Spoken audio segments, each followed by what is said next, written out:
I just finished building what I believe is the world's first working C-3PO. My name's Sam, it's nice to meet you. It is a pleasure to make your acquaintance, Sam. How may I assist you further?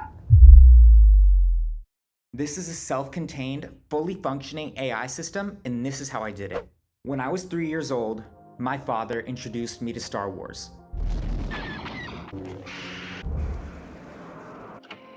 At the time, I was fascinated by the story and deep world building that George Lucas had done to create such an immersive galaxy.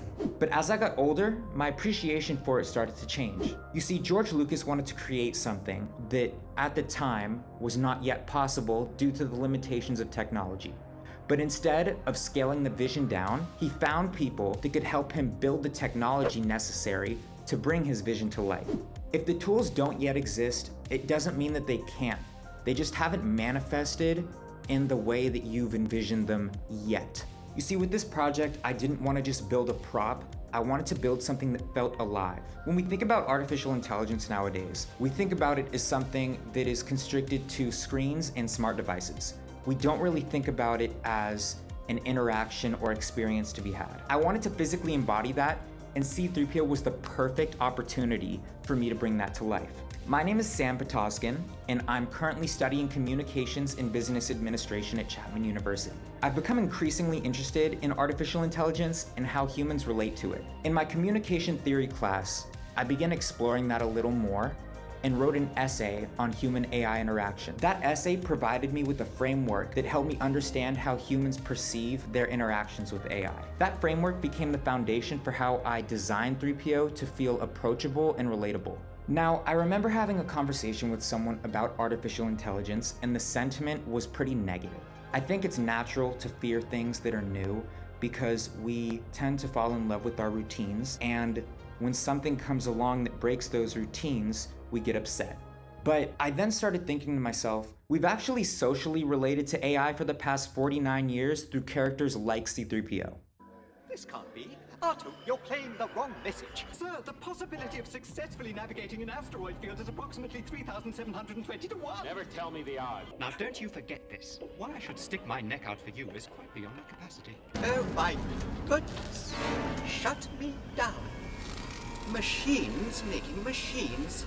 He's talked about as someone with fear, humor, and personality, which are all human traits. If C-3PO is technically AI, then why are we instinctively perceiving him as harmless while fearing real-world artificial intelligence? The difference isn't intelligence alone, it's the design, personality, and how we as humans interpret that system socially. Now, most AI right now is just confined to screens. I believe the next frontier will be physically embodied systems that occupy the same social environments that us humans do. This project is essentially a small-scale prototype of that future vision. The true value of AI won't be the actual intelligence itself, but how we as humans relate to it and how socially comfortable we feel with it. All right, time to get into the whole process. Now, I started by finding an STL, or a 3D model, of the actual film prop that was used in the Star Wars movies. I then 3D printed that file using a Prusa Core 1 with PETG filament. After I had the print, it was time to get into surface prep. This took hours and hours of sanding until the surface was glass smooth. You see, when it eventually comes time to chrome this thing, all of the imperfections will show if it is not glass smooth.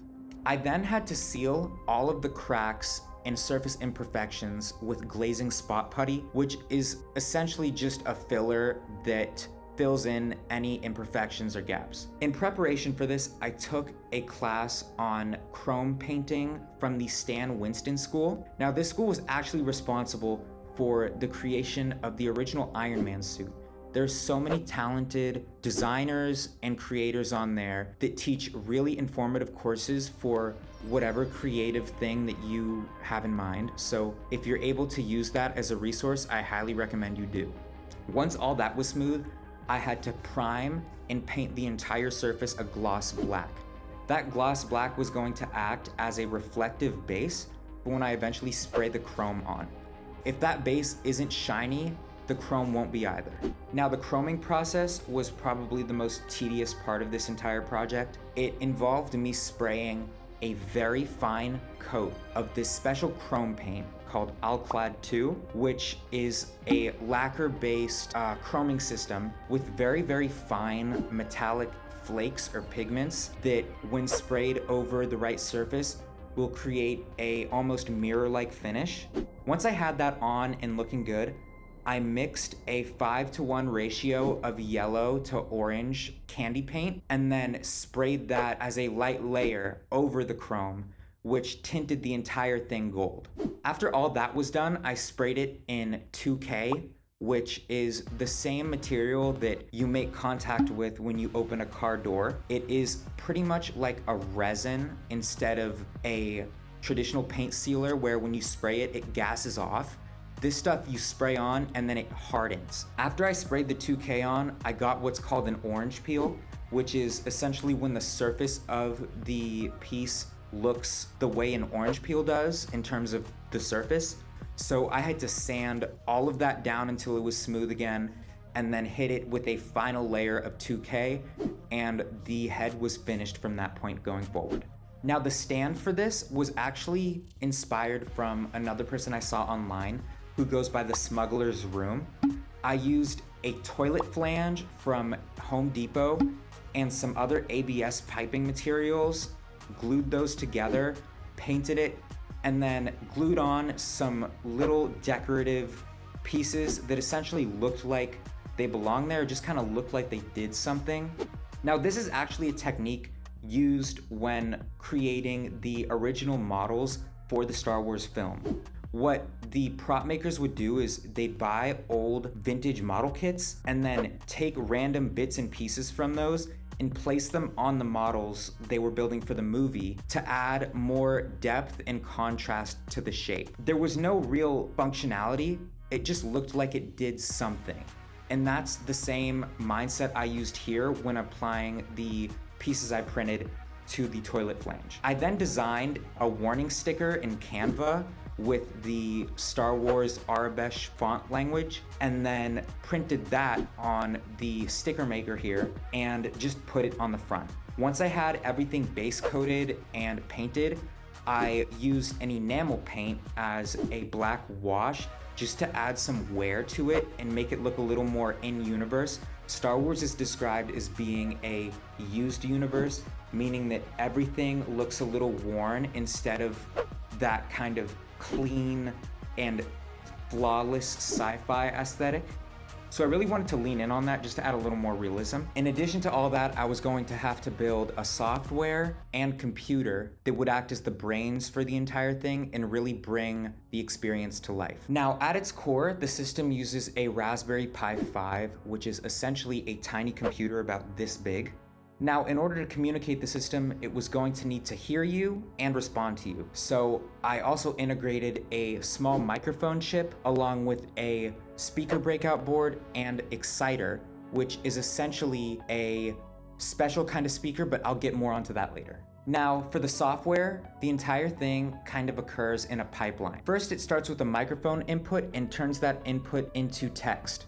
It then goes through a language reasoning model and then a personality layer to ensure that the response is consistent with how C-3PO would respond in universe. Finally, it takes that response, converts it to speech using a voice model inspired by C-3PO, and then applies special effects to that voice that are modeled after how Ben Burtt, the sound designer for Star Wars, designed the vocal effects for C-3PO's voice. It then plays all that back through the internal speakers, and then the process repeats itself. Essentially, it listens, thinks, and then responds to you clearly. Getting this to work reliably took hours and hours of iteration and all these different errors, but ultimately it was worth it. Now, let's get on to some of the challenges that I faced throughout the entire project. What I'm gonna call the biggest one was when I actually dropped it. Yes, I dropped the back half of the dome, which led to a giant crack along the surface. And instead of opting to reprint the entire thing, I went ahead and filled it in with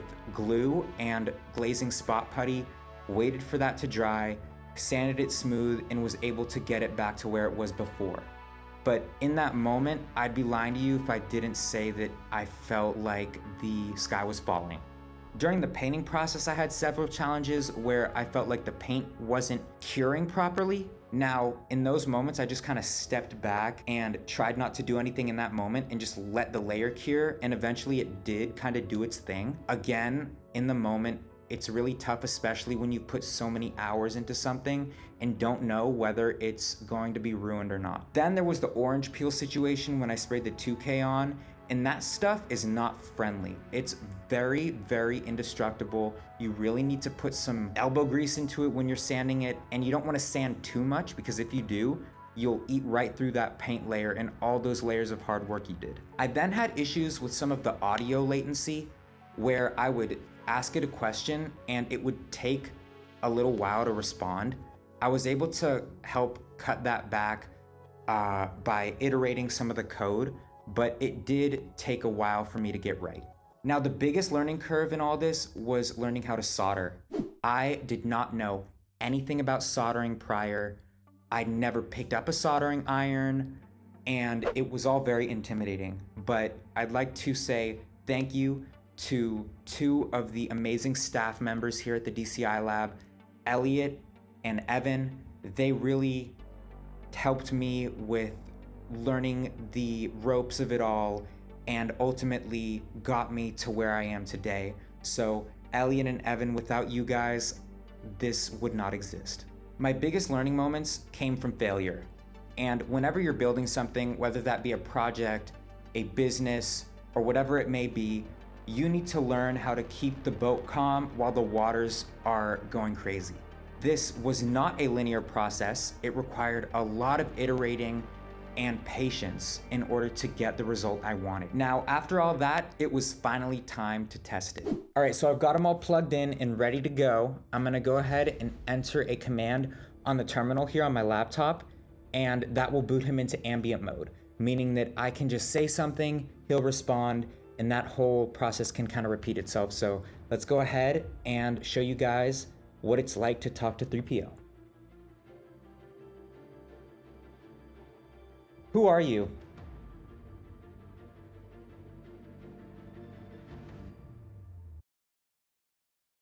I am a protocol droid specializing in human-cyborg relations. My purpose is to provide assistance and information while ensuring proper communication protocols are maintained. How may I assist you today? My name's Sam. It's nice to meet you. It is a pleasure to make your acquaintance, Sam. How may I assist you further? What is Earth?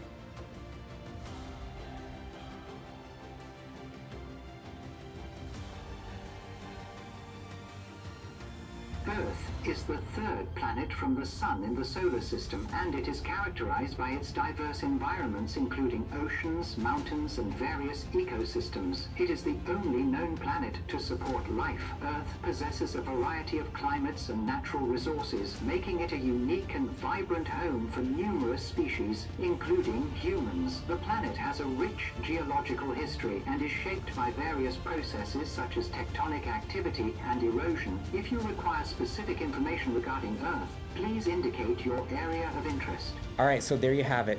That's a quick demo of the first working, accurate C-3PO.